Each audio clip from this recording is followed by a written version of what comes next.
Okay, starting the recording a tiny bit late. Do a run through of Resto Druid and M+.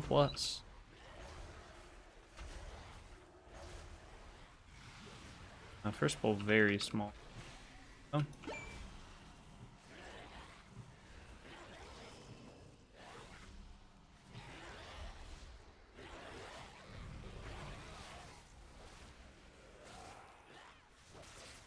So I think the main fix with this specific group that we have is I use this weak ore right here that you can see next to the Death Knight's health bar. It tracks how much runic power he has. And so the idea is when his runic power is like below half, or getting low, like here, it's at 45, I want to be putting hots on him. Because when this icon is gray, that means he can't heal himself with Death Strike, which means he needs my help in order to stay alive. But when that icon is not gray, like right now, it's at, you know, over 100, he's totally fine and has no issue just keeping himself topped up, even if I have, like, literally nothing rolling on him. I don't even have to have life bloom on him, and he'll be totally fine. So, we basically use that as a metric of if the DK has more than half runic power, we're going to be doing damage, or prioritizing damage, and when he has lower than half, we want to be throwing some hots on him before we decide to do damage. Uh-oh. Got some healer aggro. So here's a good example where that pull went wrong at the start, so we're kind of falling behind here. So I'm just going to shift out immediately and just start putting rejuves on everybody. That regrowth was an accident, that's okay. And then we'll literally just go ahead and trank here. Out of the way at the last second for that. Life bloom tank. Do the Vanguard buff for wild growth, and now we have the thing, buff, so now I can just focus back on damage.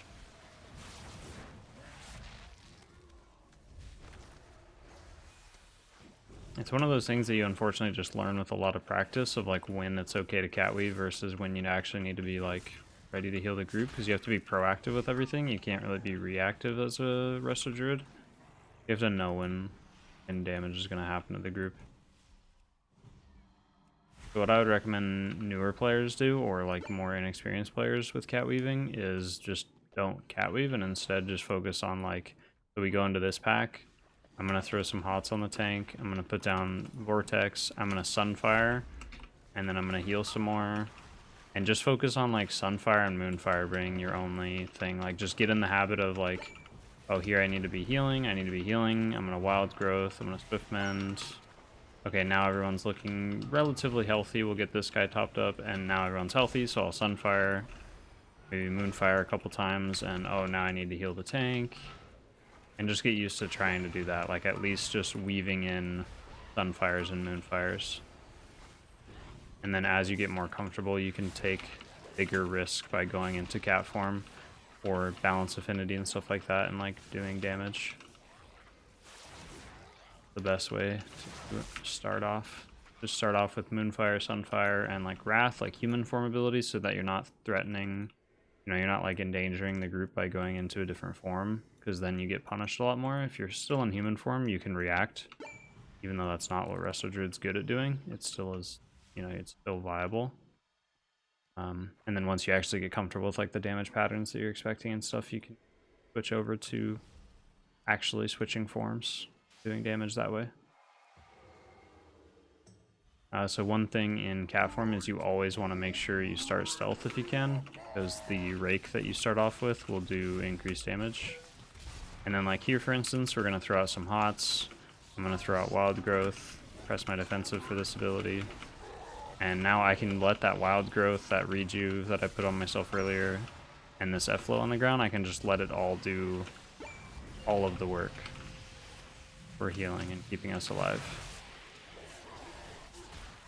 Or for anybody that got hit by that ability to begin with.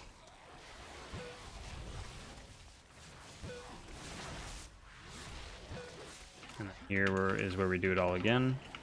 So I'll refresh some hots on the tank. Press another defensive on myself, which is going to be Iron Bark this time. Up a little bit. Like, see there, I even overhealed myself a lot. I could have just let the F-flow do the work. Kind of scared of these bites because we're not moving the boss at all.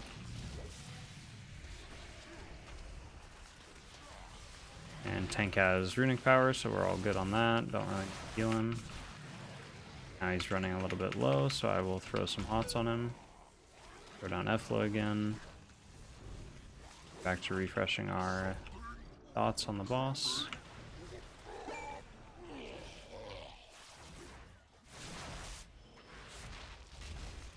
Put down Vortex here for the worms. And we wild growth. Yeah, Float will do the rest of the work.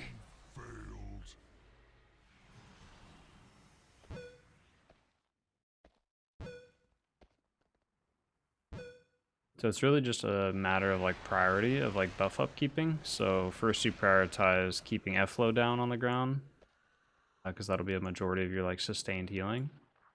And then rejuve anybody who you think is going to take a lot of damage. But outside of that, if it's just a burst of damage or something like that, or the group taking a little bit of damage, like here, I just wild growth, F-flow. I can go right back to doing damage.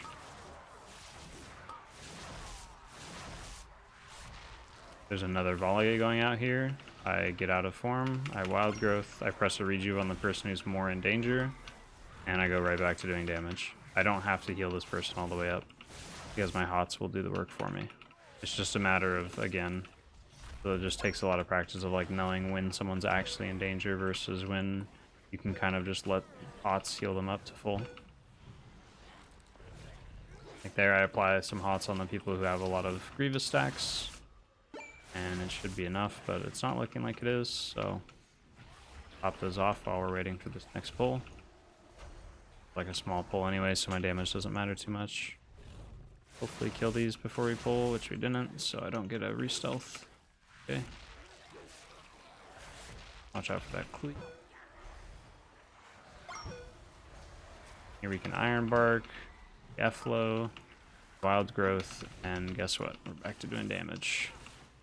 At cleave, nothing we can do about that. No matter what we did there, and then it survived.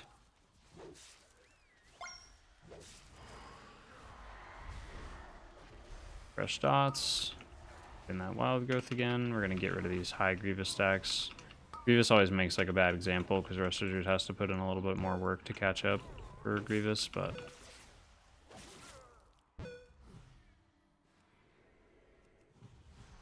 hopefully you're still seeing the idea what you want to be doing.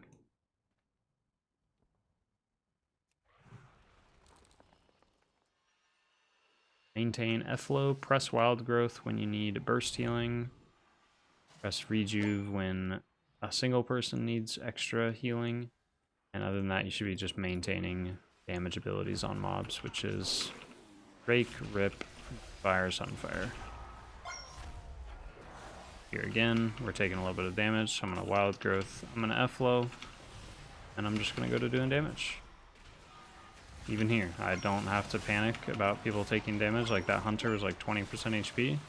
We're totally fine though. There's not much that can just randomly target him and kill him. And if there is, I'll see it ahead of time because it's this Grim Fate cast that Narzuda does.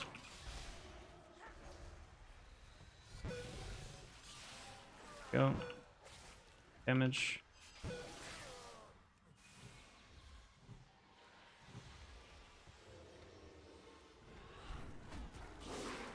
Watch these please. We just back up a little bit if we have to.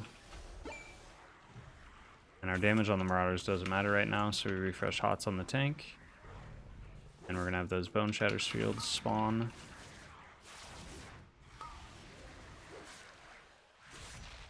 Go.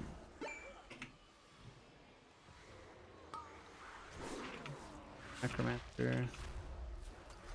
Again, Wild Growth, F-flow. And we're doing damage. Can Iron Bark the Hunter. I think that was the Iron Bark was late. Wild Growth here. Blessed Flourish. I used Rejuve on myself because I took some extra damage. Cyclone this other mate. Oh, wrapped it in it. Okay though.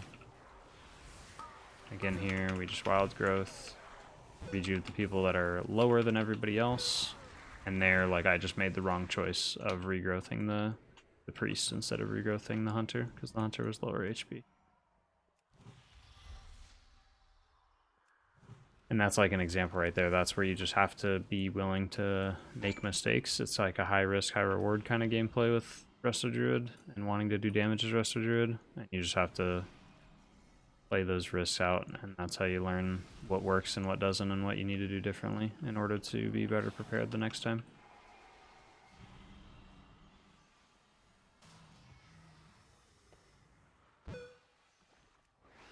Grab the shield while we're over here. Actually, I'm not, because break my stuff. Just gonna stun one of these mobs randomly. Marauder doesn't really matter at the moment. And put stuff on the tank to make him nice and healthy. Help with that Marauder shield. It looks like it dies instantly. All of this is dying instantly. Holy moly. Did we spear it or something? No, we just used the orb. Oh, we used like the actual orb too. Okay. We used the orb and the anima. That's interesting.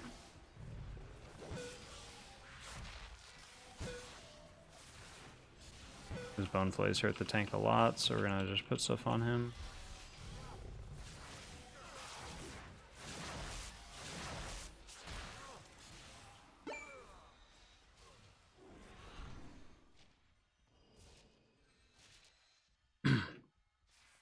Combat to fade, so I can.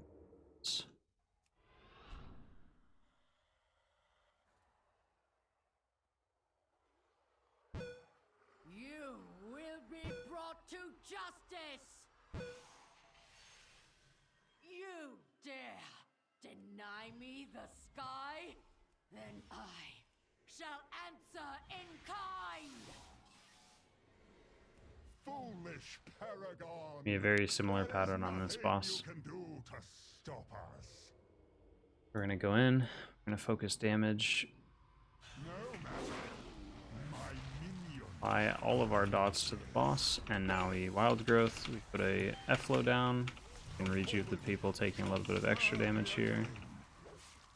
Looking to refresh stuff again real quick before this mission really kicks off. Now we wild growth, rejuve a couple people, and we can flourish to use a cooldown here, because we should be using some kind of healing cooldown almost every single phase with all these ads. Help kill these ads. If we're a little behind.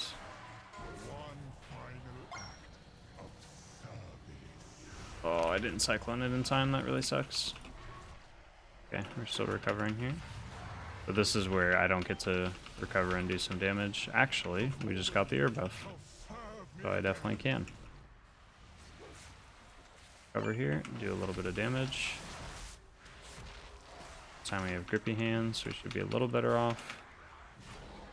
Health pot and trank.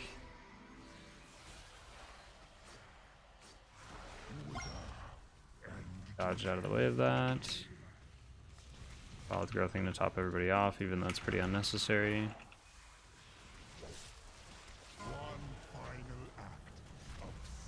Refreshing that rip and rake on the boss real quick before we have to start healing here. Rejuve everybody. Wild growth. F-flow. Flourish. Cyclone this mage.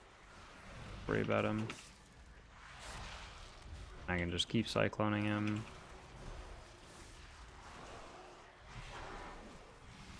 A lot of damage here.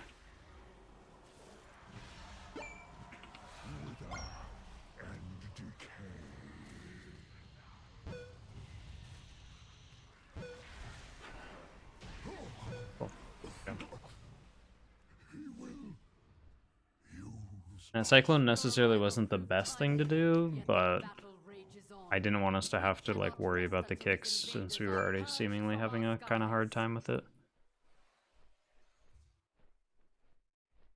I will lead the effort here while my disciples bring you to the necropolis. Let us end this atrocity.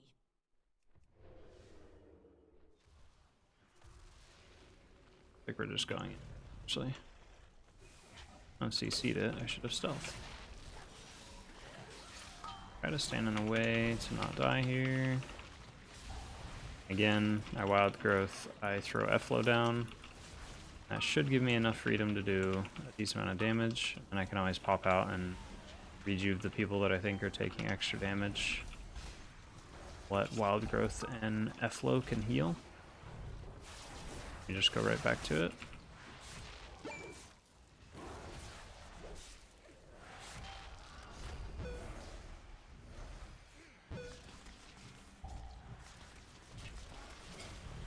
Throw cleaver. Scary.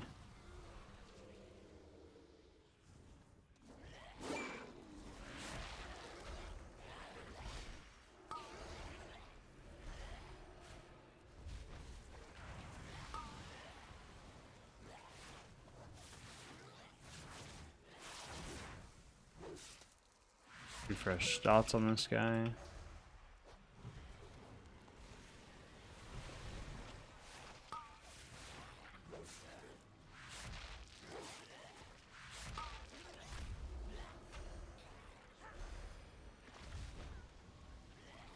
Same thing here, we just wild growth, rejuve anybody who's taking extra damage, which is the priest in this case. That's actually not good. Oh, Swiftman was so close to not landing in time. He got targeted by throw flash like 3 times back to back. I just responded way too late to it. Like a mix of unlucky, but it was also just me not respecting that risk. I don't know what that was. Throw cleaver or something? Let's go ahead and Heart of the Wild here.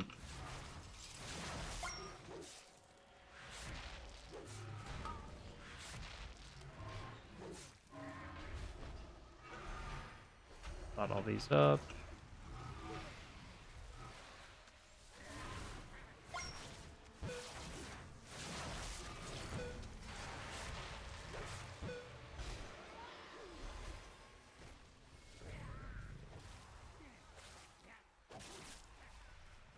Never letting me re-stealth.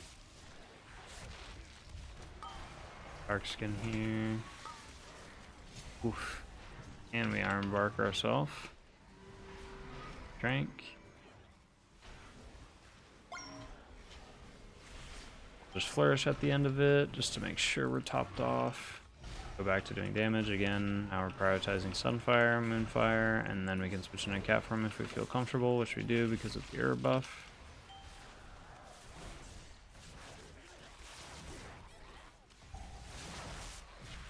Our main priority is refreshing these dots, so we refresh Rip, Rake, Sunfire, Moonfire on the big guy. Don't worry about the little guy because he's gonna die anyways, passively. My assistant. These Go. raw materials are in need of processing. Fresh hots on the tank real quick before this starts. Don't have time to do the regrowth, I don't think. Yeah, I definitely would have, but...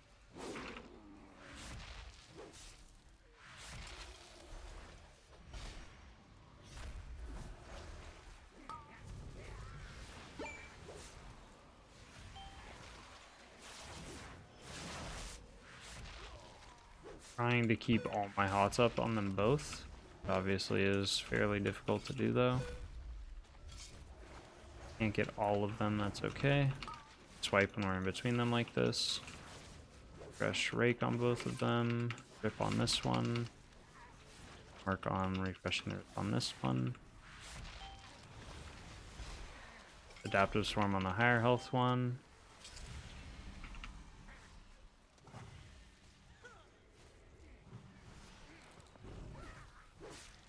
Rake, Sunfire, Moonfire, don't worry about Rip. Didn't even need to do the Moonfire there. Sunfire and Rake were okay though. Try not to damage those limbs whilst you tear them off. Okay, let me just focus core grind here.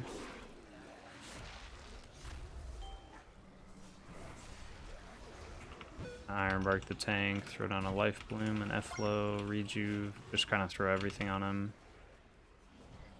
Probably doesn't need all of it.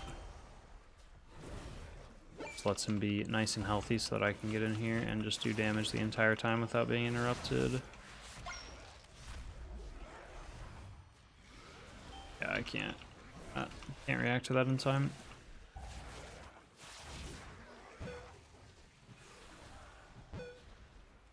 Stomp this next Tenderize away.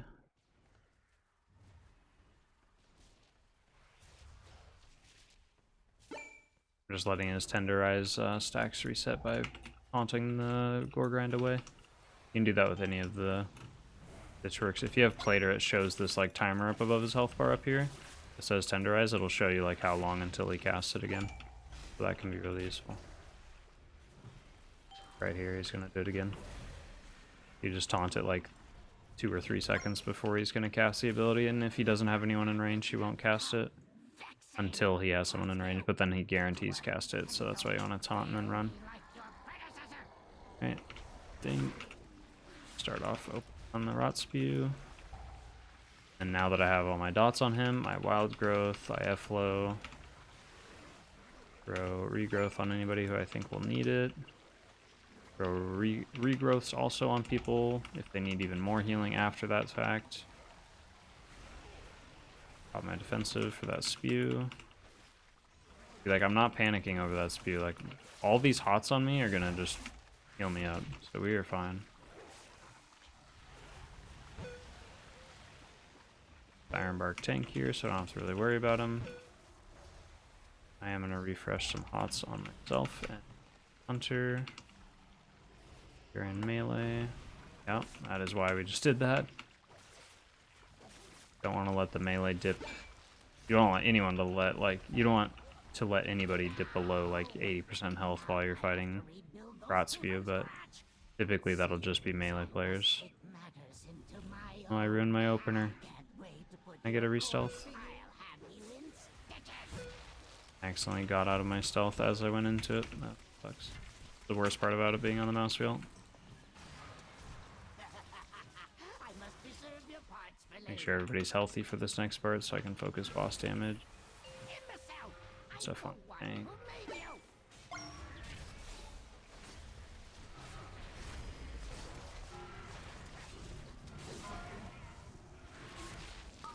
And I gotta really get used to this. I think this whole time I've had the Solea's trinket, and I haven't had it on anybody this whole dungeon, so that sucks. That guy gives me mastery, don't want that. About the priest gives me haste, that's what I want. Put the platform.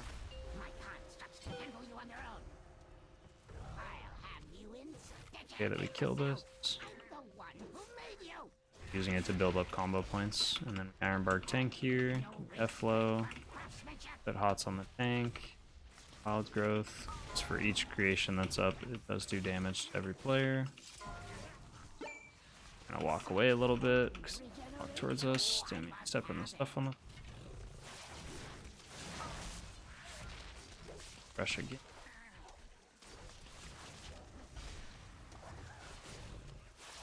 That is it. That's very easy. My greatest was yet to Just last boss.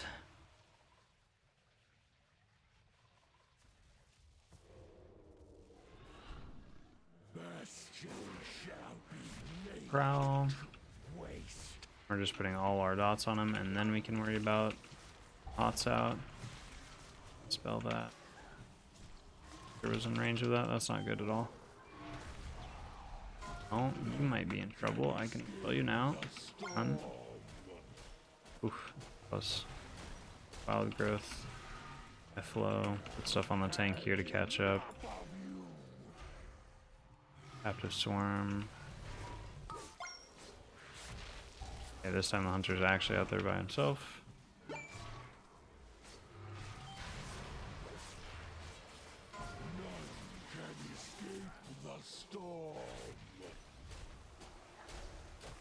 Scary.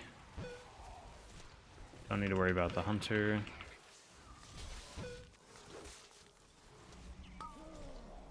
Walk away here and uncap form and it breaks it. regross out here during the Comet Storm, because this Comet Storm is actually going to be kind of rough. Flourish too. Like to refresh stuff on the boss here so I can help do damage. Really bad spot here. Very, very bad spot actually. Again, during this Comet Storm, we need to heal a lot. The Hunter's really low, and I can't stop to heal her, so I want to Iron Bark there. Like, yeah, without that Iron Bark, the Hunter actually just dies. This is where we need to play catch up on healing. There we go. Now everyone's full, so we can saw dots on the boss. This Hunter now. And we don't have Iron Bark, so we do need to be careful. But the boss does not have a shield active. That's the only time it's dangerous, is when the boss has Icebound Aegis, so you can just keep track of the timers. But that's why I also want to make sure that I have dots rolling every time that before the Icebound Aegis starts, because the faster the Aegis dies, which is just, it's literally just an absorbed shield on the boss, the less damage that we all take. Just like a damage over time aura that he has while the shield's active. Cool. Easy enough. A pretty good run overall. Got a 20 DOS out of it. Peace.